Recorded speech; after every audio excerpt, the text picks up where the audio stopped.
에베소서 4장입니다.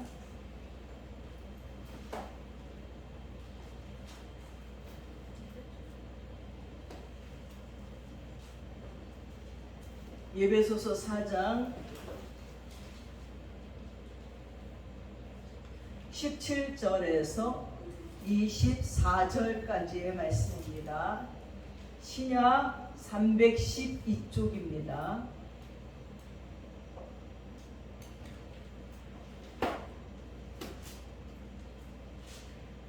제가 봉독해 올리겠습니다. 그러므로 내가 이것을 말하며 주 안에서 증언하노니 이제부터 너희는 이방인이 그 마음에 허망한 것을 행함같이 행하지 말라. 그들의 총명이 어두워지고 그들 가운데 있는 무지함과 그들의 마음이 굳어짐으로 말미암아 하나님의 생명에서 떠나 있도다. 그들이 감각 없는 자가 되어 자신을 방탕에 방임하여 모든 더러운 것을 욕심으로 행하되 오직 너희는 그리스도를 그같이 배우지 아니하였느니라. 진리가 예수 안에 있는 것 같이 너희가 참으로 그에게 듣고 또한 그 안에서 가르침을 받았을진데 너희는 유혹의 욕심을 따라 썩어져가는 구습을 따르는 옛사람을 벗어버리고 오직 너희의 심령이 새롭게 되어 함께 읽겠습니다. 하나님을 따라 의와 진리의 거룩함으로 지으심을 받은 새 사람을 입으라.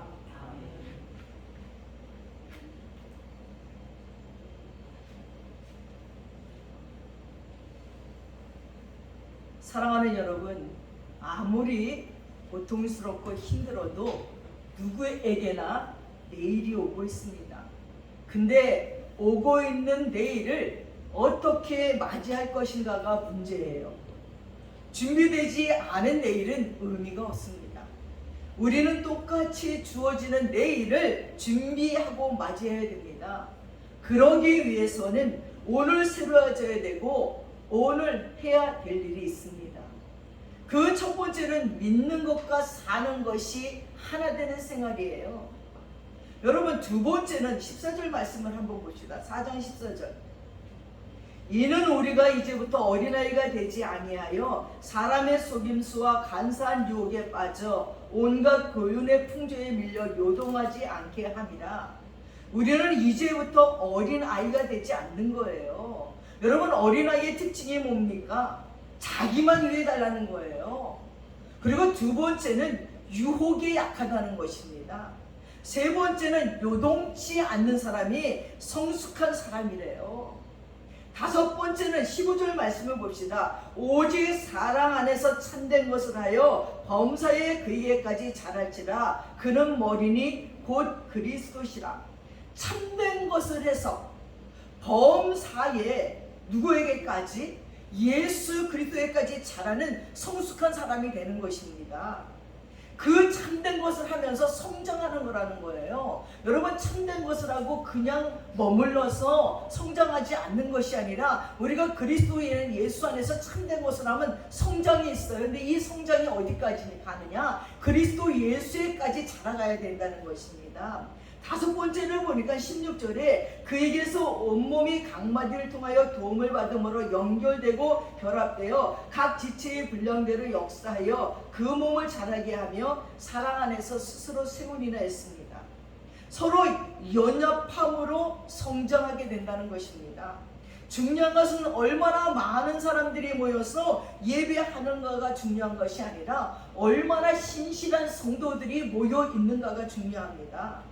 한 사람이라도 성숙한 사람, 하나님의 말씀에 분명히 서 있는 사람, 말씀 앞에 자신을 포기하고 그 앞에 모든 것을 희생할 수 있는 사람을 필요로 하고 있는 거예요. 그래서 그에게로 자랄지라 목표는 그리스도인인 것입니다.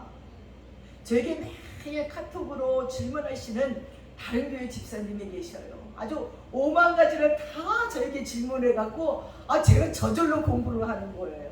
내가 보지도 않는 책을 읽으시면서 목사님이 창조론과 이 과학적인 근거가 성서에 근거한 겁니까? 이 사람들이 이단이 아닙니까? 부터 시작해서 오벳 에돔을 왜 오벳 에돔이라고 불렀습니까? 에돔은 안 좋지 않는데 왜 오벳 에돔입니까? 가지 질문을 해서 내가 어제 도대체 신약 박사 되려고 그럽니까? 그랬더니 키키키 웃으시면서 성경을 잘 읽으려고요. 성경을 잘 알으려고요. 여러분, 그리스도인이라면 여러분이 성경을 한 번쯤 읽어가면서 의문나고 궁금한 것들을 돌아다 보면서 내가 성경을 잘 좀 읽어보자. 이거는 무슨 뜻이지? 이거는 왜 이렇게 썼지? 이름은 왜 이렇게 지었지? 여기에 무슨 뜻이 있을 거야? 하고 다 찾아. 제가 그래서 주석책을 한 필을 줬어요. 그랬더니 주석책을 찾아봐도 안 나왔대. 목사님 주석책에도 이 주석에는 없어요. 자기네 교회 목사님에게 물어봐도 신통한 답이 없어요. 딴 데 물어봐도 별로 몰라요. 나도 모르겠어. 내가 연구해서 가르쳐 드릴게요. 얼마나 재밌어하면서 성경을 읽는지 모릅니다. 여러분, 그래서 그리스도 예수에게까지 자라가야 된다는 것입니다. 우리가 작은 예수가 되어서 가정을 그리스도의 가정으로 만들고, 우리가 작은 예수가 되어서 주님의 교회로 만들고 나의 삶을 그리스도의 삶이 되게 하는데 우리가 목표를 둬야 돼요. 생애 전체를 통해서 예수 그리스도를 닮아가는 것, 이것이 교회를 통해서 이루고자 하시는 하나님의 목표라는 것입니다. 또한 지금도 쉬지 않고 오고 있는 내일을 준비하는 삶이에요.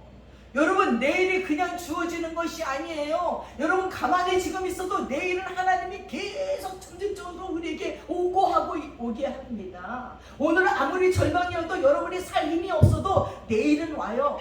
오늘 깊은 밤이어도 하나님은 내일을 주셨는데 그 내일을 어떤 자들이 누릴 거냐는 겁니다. 어떤 자는요, 오늘이 기가 막힌데 내일도 기가 막혀요. 그러나 어떤 자는요, 오늘은 기가 막히지만 내일은 희망이에요. 내일은 소망이에요. 내일은 축복이 되는 거랍니다.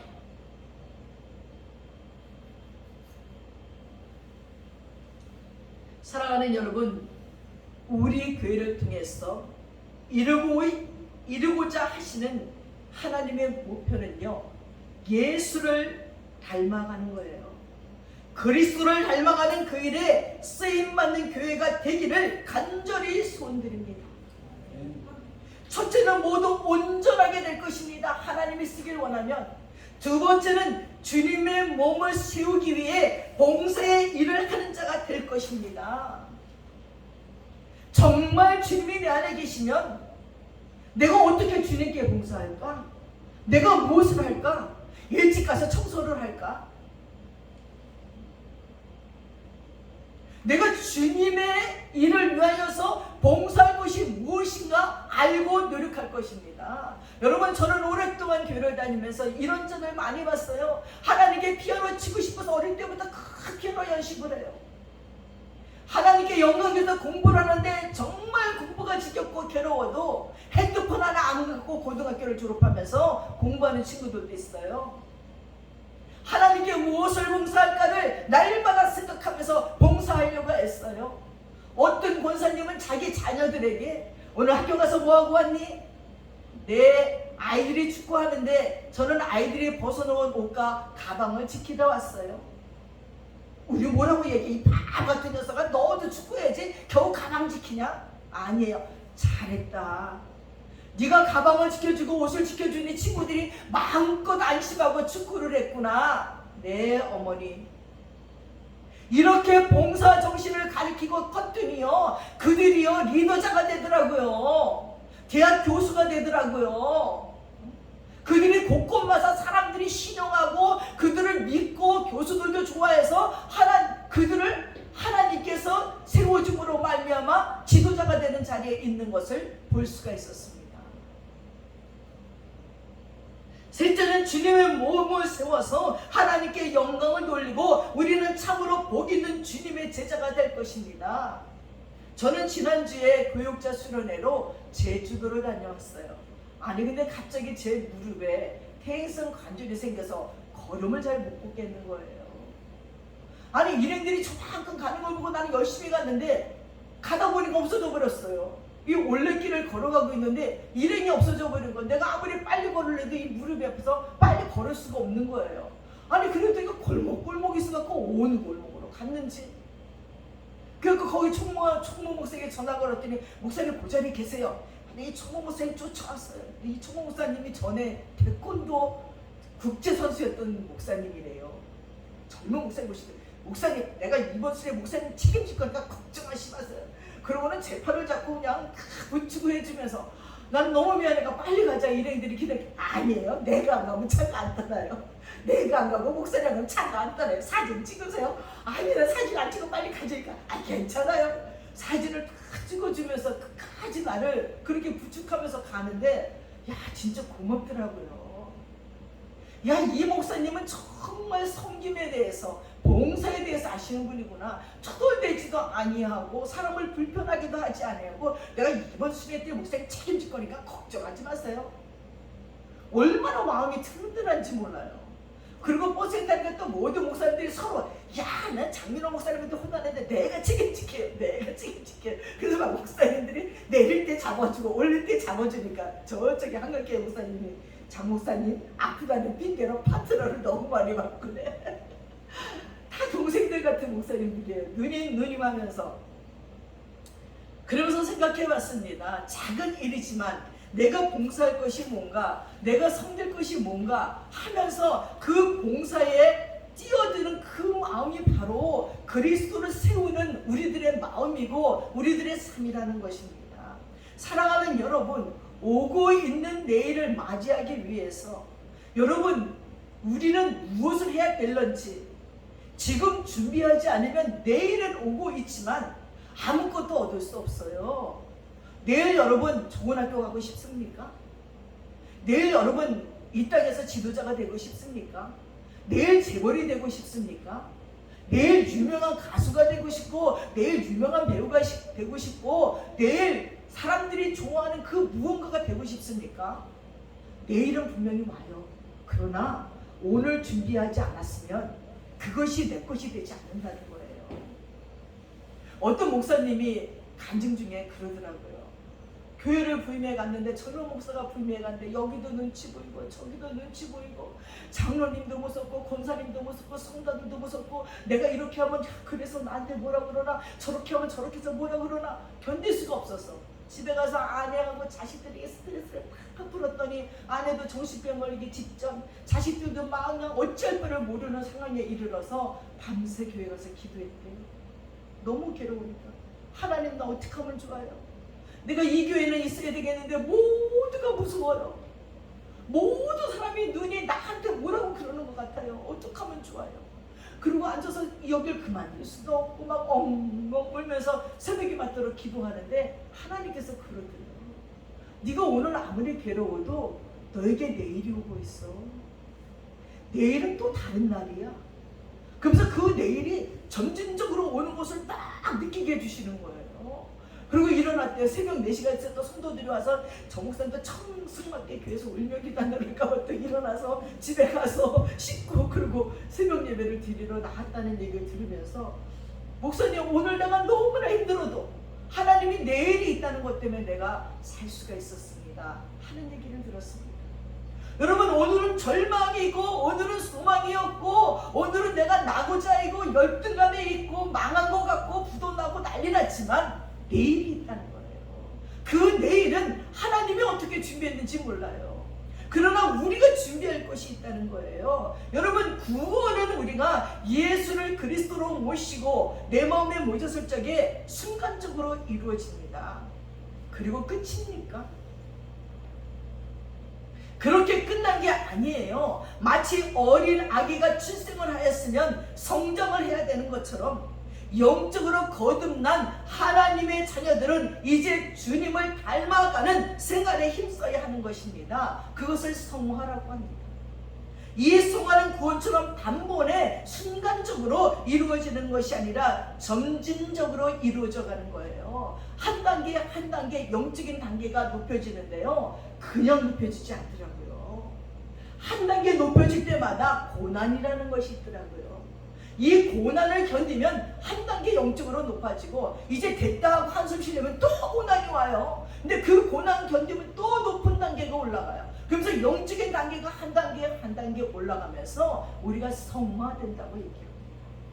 이것을 바울은 빌립보서 2장 12절에 이렇게 말했습니다. 그러므로 나의 사랑하는 자들아, 너희가 나 있을 때뿐 아니라 더욱 지금 나 없을 때에도 항상 복종하고 두렵고 떨림으로 구원을 이루라고 했어요.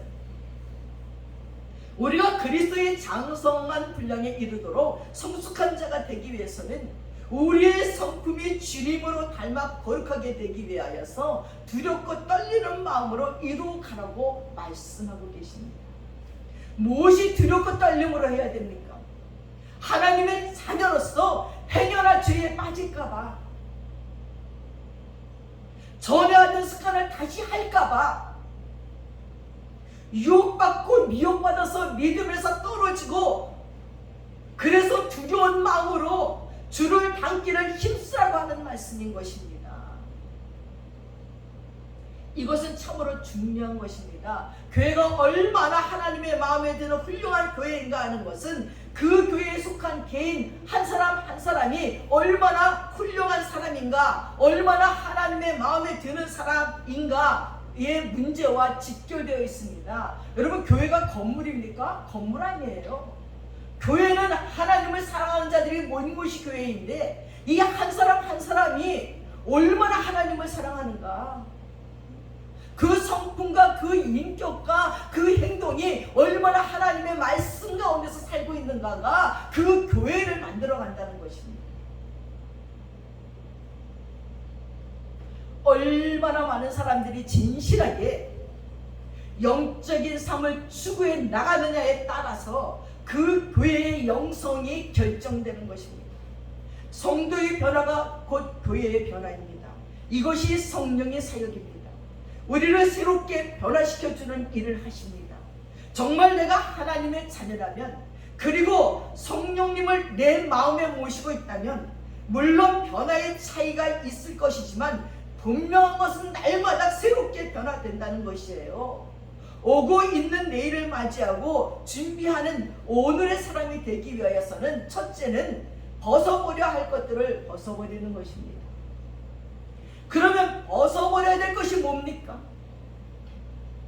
예수 믿지 않고 있을 때에, 즉 이방인으로 있을 때, 불신자로 있을 때의 행동을 벗어버리라는 거예요. 그것들이 무엇인가를 오늘 본문은 자세하게 우리에게 소개하고 있습니다. 첫째는 하나님이 주시는 내일을 맞이하려면 하나님의 생명에서 떠나게 되는 모든 요소들을 잘라내버려야 된다는 거예요. 하나님의 생명과 분리된 상태를 말합니다. 육체에서 영혼이 떠나면 사람이 죽는 것처럼 우리 인생은 하나님에서 멀어지면 그 영혼이 죽게 되는 것입니다. 하나님의 생명에서 떠나 있는 존재, 여러분, 이보다 큰 저주가 또 어디 있겠습니까? 생명의 근원에서 끊어져 있는 것, 이것보다 더 심각한 저주는 없습니다. 예수님께서 이렇게 말씀합니다. 나는 포도나무여 너희는 가지라고 했어요. 포도나무 가지의 최대의 비극은 뭡니까? 나무에서 끊어지는 거예요. 어제 텃밭에 갔어요. 근데 제가 저쪽에 있는 상추를 끊는다고 이쪽에 있는 토마토 나무에 꽃이 핀 두 송이를 뚝 떨어뜨려서 그친 거예요. 막 붙이고 싶은 거야. 내가, 야, 이 꽃 두 송이면 토마토가 두 개인데, 근데 내가 괜히 이렇게 엎드려서 하느냐고 그냥 그 연한 가지를 톡 잘라버렸는데 거기 꽃이 두 개가 핀 거예요. 토마토 나무 입장에서는요, 저주예요. 이제 끝났어요. 열매 못 맺는 거예요. 나는 너무 아까워서 붙이고 싶지만 어떻게 붙입니까? 가지가 끊어진 걸. 누가 붙입니까? 하나님이 붙이려면 모르겠지, 우리 인간은 붙여서 열매를 맺을 수 없어요. 인간에게 있어서 생명의 근원이신 하나님으로부터 끊어져 있다는 사실보다 더 커다란 저주는 없습니다. 이스라엘 사람에 있어서 이것이 가장 큰 욕인 것입니다. 미국 사람에게 제일 큰 욕은 갓된 욕입니다. 무엇입니까? 빌어먹을 자식, 나가 되져버려 라는 무서운 욕이에요. 이것은 하나님에서 끊어진다는 것을 말합니다. 하나님과 관계없이 사는 사람, 이것이 가장 커다란 저주예요. 이것이 예수 믿지 않는 사람들에게 지금 벌어지고 있는 분명한 사실입니다. 만일에 지금 이 자리에 있다고 할지라도 예수 그리스도를 믿지 않게 되면, 역시 하나님에서 끊어지는 사람이므로 율법의 저주 아래 놓여 있게 되는 것입니다. 그러니 어서 속히 믿는 것이 중요합니다. 돈 버는 것보다, 출세하는 것보다, 평안히 쉬고 즐기는 것보다 더 급한 일이 바로 예수 믿는 거예요. 왜냐하면 예수 믿지 않아 하나님에서 끊어져 있는 것보다 더 무서운 저주는 없기 때문입니다. 제가 전에 경희대 중환자실에 신방을 갔는데 거기 계신 분이 돌아가셨어요. 근데 경희대에서 이렇게 예배를 드리고 해주는 여자 목사님이 자기 이렇게 돌아가셔서 예배 드리는 거 처음에 무서워요. 낫도록 해주세요. 그래서 갔어요. 다 유족들이 모였어요. 근데 아들이라는 분이, 큰 아들이라는 분이 왔는데 막 너무 바빠. 막 아버지가 돌아가셨는데 장례는 집중 안 하고 헐렁벌떡 막 여기다 전화 걸고 저기다 전화 걸고 막 그래요. 근데 이 아버님은 그 병원에서 예수를 믿으신 거예요. 참 다행이다 생각하고 이제 예배를 진도하는데 이 큰아들이 하여튼 군주에 예배 중에도 전화 걸고 그랬다가 내가 나중에는 예배고 뭐고 그 아들한테 가서 예수 믿으시냐니까 안 믿는데, 너무 바빠서 예수 못 믿는데, 나는 지금 예수 믿는 것보다 지금 이 사업이 급해요. 이거 안 되면 큰일 나요. 근데 내가 아버지 돌아가시는 거 보셨지요? 생명은 잠시 잠깐이에요. 근데 그분도 보니까 병식이 완연해. 그분도 얼마 못 살 것 같아서 너무 바빠서. 자기는 지금 죽어도 너무 바빠서 예수 믿을 수가 없대요. 아니라고. 예수 믿는 게 더 중요하다고. 아니 죽으면 다 소용없지 않냐고. 회사에서 그렇게 일 잘해서 출세하는 거 죽으면 무슨 소용이 있냐고. 그 출세보다 당신의 생명이 하나님께 붙어있느냐가 더 중요하다고 얘기를 해줬더니 나중에 한가할 때 생각해 보겠습니다. 정말 안타깝더라고요. 자기 생명이 경각에 있는데도 아니 그때는 이미 늦어서 예수 믿을 수가 없어요. 하나님과의 끊어져 버렸고 그 무서운 저주를 어떻게 있습니까? 이미 끊어진 토마토 꽃이에요. 그러면 왜 이렇게 하나님의 생명에서 떠나가게 됐느냐는 거예요. 여러분 17절 18절 한번 봅시다. 17절 함께 읽겠어요. 그러므로 내가 이것을 말하며 주 안에서 증언하노니 이제부터 너희는 이방인이 그 마음에 허망한 것으로 행함같이 행하지 말라. 그들의 총명이 어두워지고 그들 가운데 있는 무지함과 그들의 마음이 굳어짐으로 말미암아 하나님의 생명에서 떠나 있더라. 어떻게 됐다고요? 허망하다는 말은 방향이 없고 목표가 없다는 말이에요. 여러분 여기에 동의합니까? 어떤 평론가는요 현대인의 정신문화에 대해서 말하면서 현대문화는 많은 수단과 방법을 개발했지만 목적과 목표는 개발하지 못했다고 정확하게 지적했습니다. 잘 살기 위한 수단과 잘 살기 위한 방법은 개발하고 있습니다. 그런데 왜 그렇게 살아야 하는지의 목표를 성실하게 상실한 사람들이 많이 있습니다. 그래서 아무리 최첨단의 엔진과 원자 에너지로 만든 배라 할지라도요 가야 될 목적지가 없는 배라면 포류하는 데에 불과한 것처럼 목적을 잃어버린 사람들의 마음은 방황하고 있는 거예요. 이것뿐입니까? 운전을 하고 가다도 내가 어쩌다 그냥 나가봐야지 운전하면 갈 바를 몰라요. 갈림길에서 내가 일로 갈까 절로 갈까. 목적이 없이 운전을 하고 가면 사고 나기 쉬워요. 일로 갈까 절로 갈까 하다가 교통사고 나고 딱지 뜯고요. 포류하는 배가 물결 흐르는 대로 떠나려 가듯이 타락의 길로 떨어지는 것은 어쩌면 당연한 일인 것입니다. 타락한 인생은 어둠에 빠지게 되고 그 어둠이 영적인 무지를 불러오고 총명이 어두워져서 지식은 많으나 지혜가 없는 인생들이 되고 만다는 거예요. 이런 사람들의 마음은 자연적으로 굳어져서, 다시 말씀드리자면 마음이 마비되었다는 해석이 있어요. 그래서 사람들이 좋아해야 할 것은 좋아하지 않고 좋아하지 말아야 할 것을 좋아하는 가치관이 상실된, 양심이 마비된, 그래서 죄를 짓고 멸망으로 가고 있으면서도 죄인 줄도 모르고 살아가는 불쌍한 인생이 되고 말아요. 그래서 폭포에서 남편을 떨어뜨려 죽이고도요 뻔뻔스러워요. 그래서 자기 식구들을 엄마 눈을 잘적에 바늘로 찔러 수동되게 하고, 오빠 눈을 수동되게 하고, 남편 눈을 수동되게 하고, 그리고 보험금 타먹어도 양심의 가책이 없어요. 그래서 남편들에게 독약을 조금 넣어서 첫 번째 남편, 두 번째 남편, 세 번째 남편을 독살하고도 양심이 마비돼가지고 그게 죄인지 몰라요. 어린 아이를 그 고탁지 맡긴 애들을 때려가지고 죽이고 벌거벗게 바꿔내고 얼어 죽게 만들어도요 양심이 없어요. 마비돼 버렸어요. 마음이 굳어져 버렸다는 거예요. 여러분, 죄를 짓고 멸망으로 가다 보니까 이 무뎌진 양심이 죄가 죄인 줄도 모르고 살아가는 불쌍한 인생이 되고 말았습니다. 빌립보서의 말씀대로 배로 하나님을 삼으며 부끄러움을 오히려 영광으로 아는 빌립보서 3장 19절 말씀처럼 도덕적인 불감증에 빠졌습니다. 여러분, 우리가 하나님께서 멀어지고 떨어지지 않도록 조심하시기 바랍니다. 어떤 이유에서든지 주님을 멀리하지 않도록 조심하시기 바랍니다. 교회에 올라오는 것을 게으르지 않게 하도록 하십시오.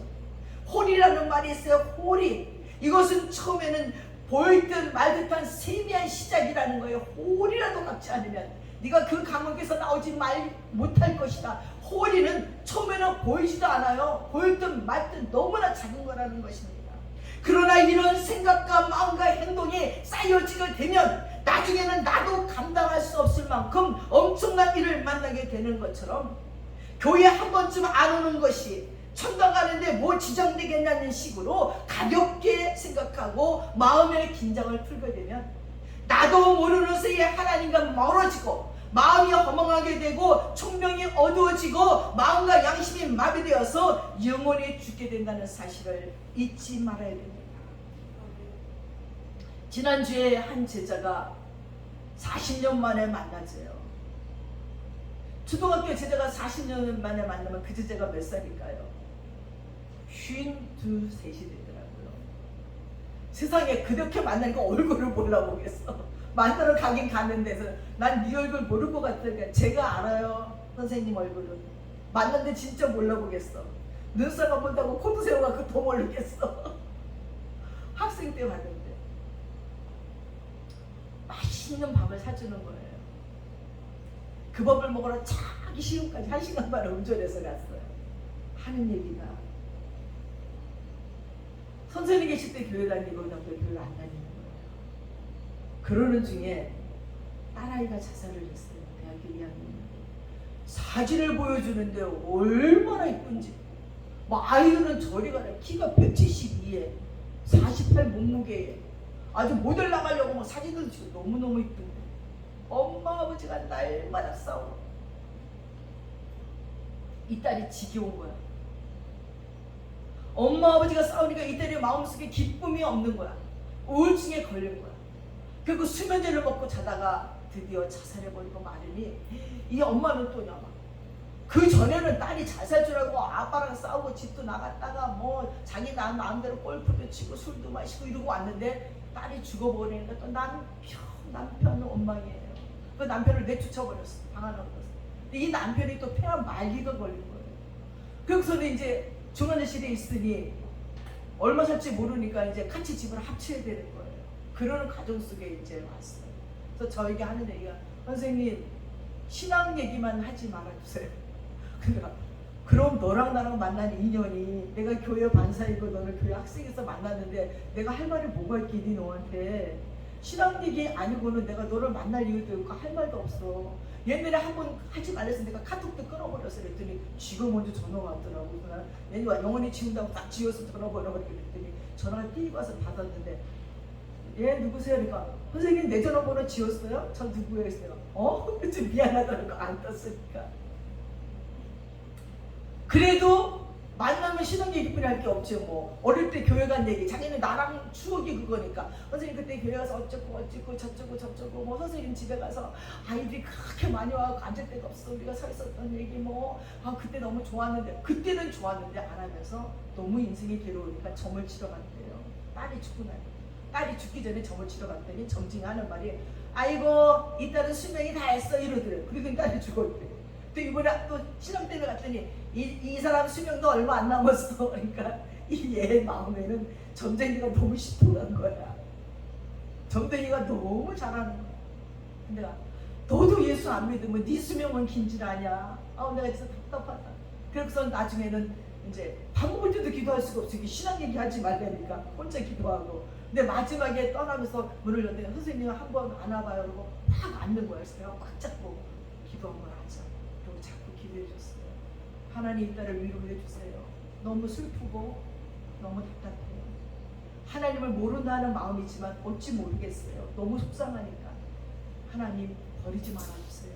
그리고 기도를 해주고 남편 자기도 울먹하고 저도 울먹하면서 기도해주고 왔습니다. 그러나 정말 하나님을 떠나버리면 아무것도 아니라는 거예요. 하나님이 없는 사람의 특징은요, 욕심을 따라 사는 거예요. 그러니 집만 늦게 집을 또 늙힌 데리고 50평 아파트를 저기 얻었는데 선생님 절로 이사 가면 그때 꼭 놀러 오세요. 신방이 아니라 놀러 오세요. 알았어. 오라 그러면 내가 올게 했습니다. 그리고 그 생활이 더러워요. 하나님도 없고 내세도 없고 소망도 없고 현수만 있는 것입니다. 그러니 먹고 마시는 것 그리고 욕심대로 즐기며 살다가 죽는 거예요. 저희는 다 감각 없는 자가 되고 말았어요. 여러분 이 말에 오해 없으시기 바랍니다. 오늘날 감각 문화가 얼마나 발달되었습니까? 그런데 감각이 없다는 말이 무슨 말입니까? 이것은 진정으로 우리가 하나님께 반응해야 할 것들, 하나님에 관한 영적인 것들에 대한 감각이 없어졌다는 거예요. 로마서 3장 10절에 의인은 없나니 하나도 없으며 깨달은 자도 없고 하나님을 찾는 자도 없고 다 치우쳐 한 가지로 무익하게 되었고 선을 행하는 자가 없나니 하나도 없대요. 저희 목구멍은 열린 무덤이요 그 혀로 속임을 베풀고 그 입술에는 독사의 독이 있고 그 입에는 저주와 악독이 가득하고 그 말은 피 흘리는데 빠른지라 했어요. 여러분 피 흘리는데 빠르고 죄짓는 일은 민첩하게 우리 하나님께서 부르시고 초청할 때에 응답하는 반응은 감각이 없어졌다는 것입니다. 육체의 말초 신경을 자극하는 것들에 대해서는 감각이 왕성해졌는데 영적인 것에 대해서의 반응은 보이지 못하고 있습니다. 왜 그렇습니까? 죄로 말미암아 무뎌졌어요. 감각이 없는 자가 됐습니다. 생명 없는 송장이 어떻게 반응을 보일 수가 있겠습니까? 얼마나 무서운 일입니까? 예수님의 탄식 소리가 들려옵니다. 피리으로도 춤출 줄 모르는 세대, 곡하여도 울지 못하는 세대라고 탄식하고 계십니다. 여러분, 우리가 얼마나 둔감해졌으면 기뻐해야 될 때는 기뻐하지 않고 더러운 것에는 더욱 민감한 반응을 보이는 이 시대, 이것이 바로 하나님을 떠나 죄악 속에 빠져서는 이방인의 삶이고 바로 우리의 과거의 삶인 것입니다. 아니 이미 과거가 된 사람도 있고 아직도 이것을 벗어버리지 못하고 그대로 그 속에서 덩뒹굴면서 사는 크리스찬들도 있습니다. 여전히 음란 동영상을 보며 핸드폰을 열면 그저 주르륵 나오는 음란 동영상을 너무나 보다 보니까 감각이 없어졌어요. 그런 것들을 자꾸 눈에 보고 귀에 익히고 마음에 담다 보니까 기쁨이 사라져요. 죄에 대한 감각이 사라졌어요. 하나님을 사모하자는 마음도 사라졌어요. 근데 둔해진 감각이 왠지 알지도 못하고 여전히 거기에 빠져들어가고 있다는 것입니다.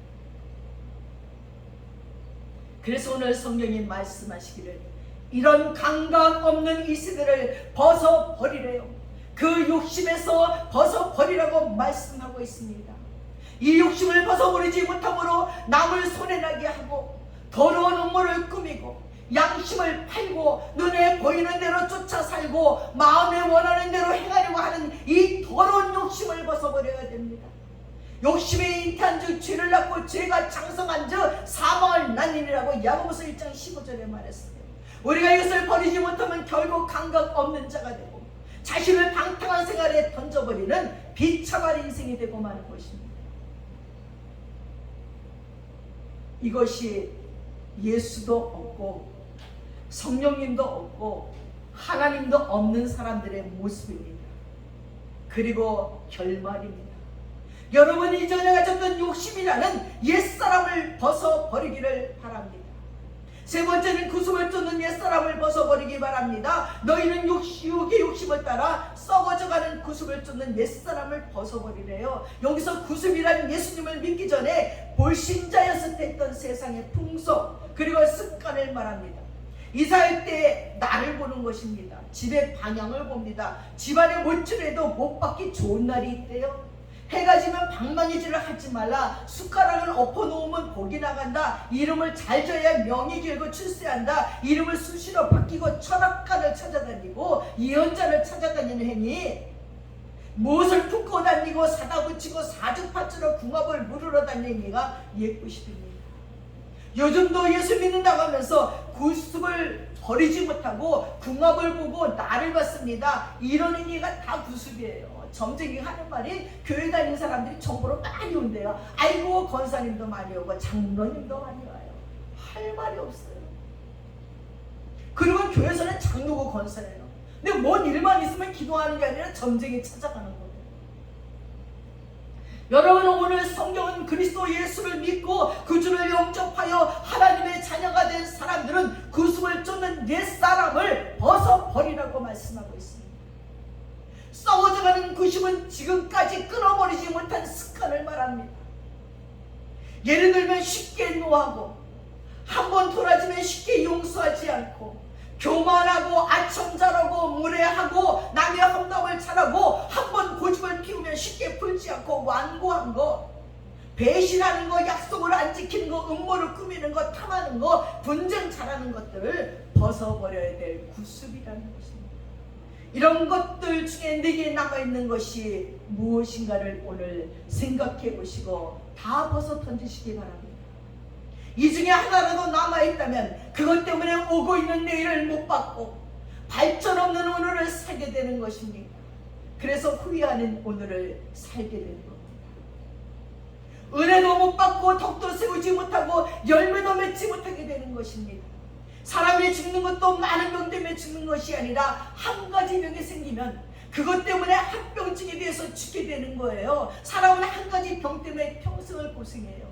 저희 아버님이 식도염에 걸려 돌아가셨을 적에 아버님 하신 말이 다른 데는 다 괜찮아. 여기 목에서 물이 안 넘어가고 음식이 안 넘어가서 다른 건 다 괜찮아. 오직 목에 식도암이 걸린 거 하나 때문에 돌아가시는 거예요. 저는 그때 너무 안타고 저 목에 안 넘어가는 저 목을 뭘로 뚫어드리지?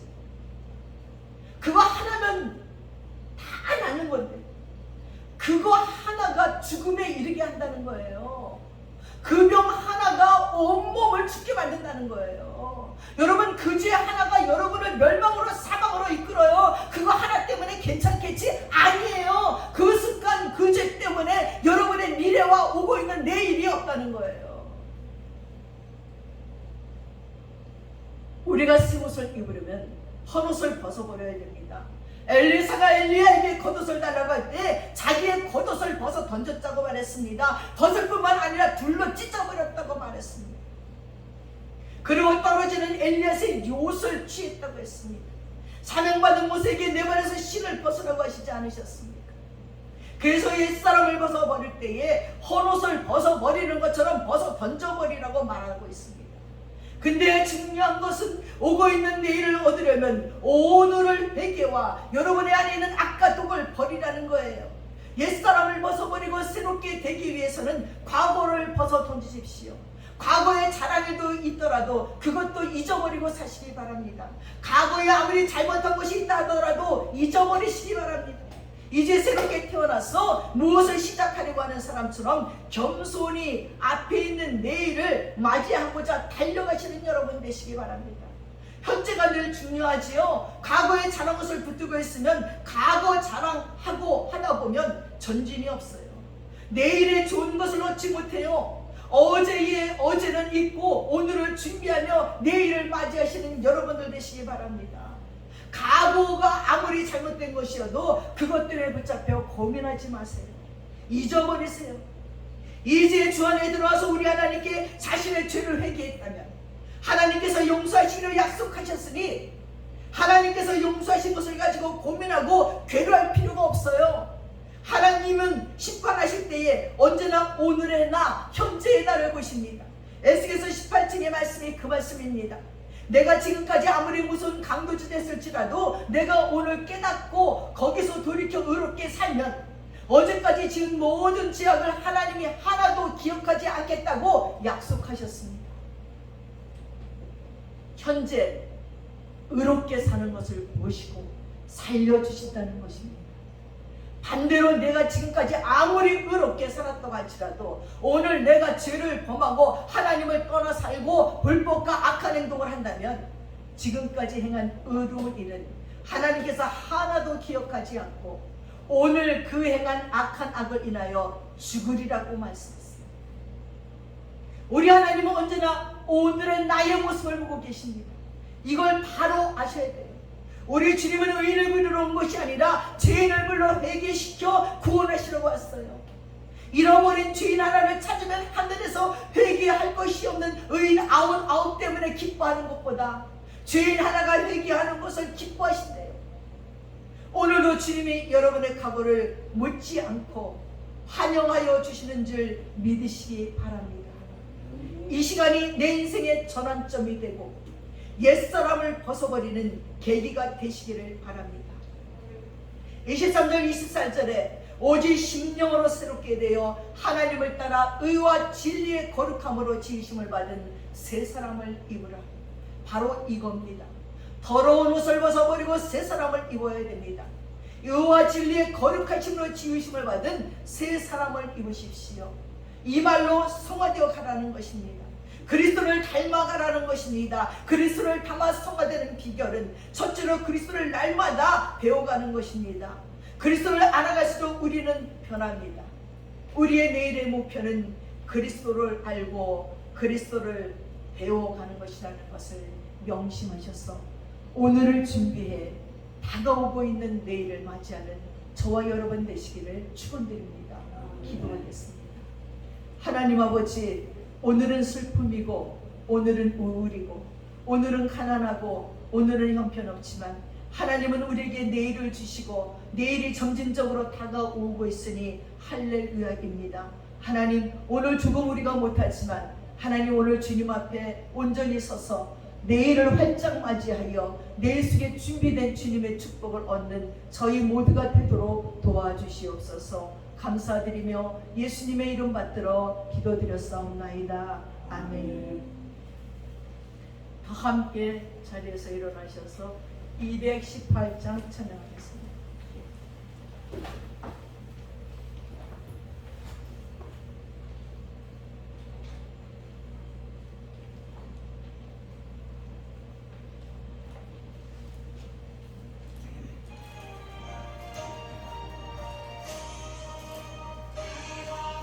정성을 다하여서 주 너의 하나님을 사랑하라. 내 몸을 아끼고 사랑하는 형제와 이웃을 사랑하라. 주께서 우리에게 명하시니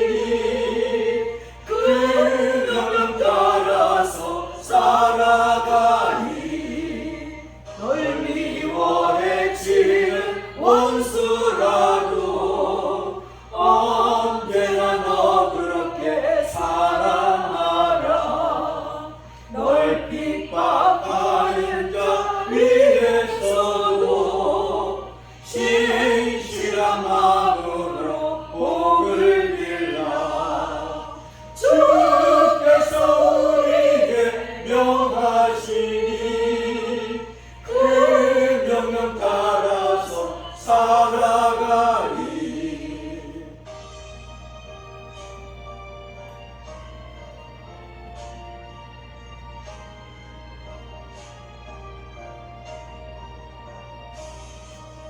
나 항상 주님을 멀리하고 형제를 사랑하지 못하였다.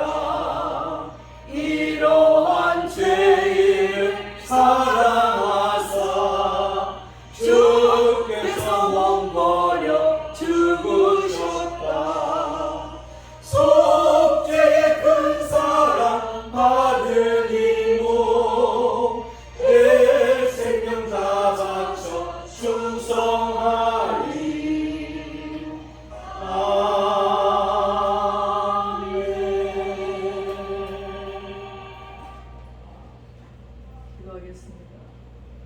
지금은 우리 주 예수 그리스도의 한없는 은혜와 우리 아버지 하나님의 풍성하신 사랑과 성령님의 감동감하시고 축복하시고 교통하심이 이제 다가오는 내일을 맞이하고자 오늘을 준비하는 믿음의 권속들 머리 위에 이제부터 영원까지 함께 하시옵기를 간절히 축원드리옵나이다. 아멘.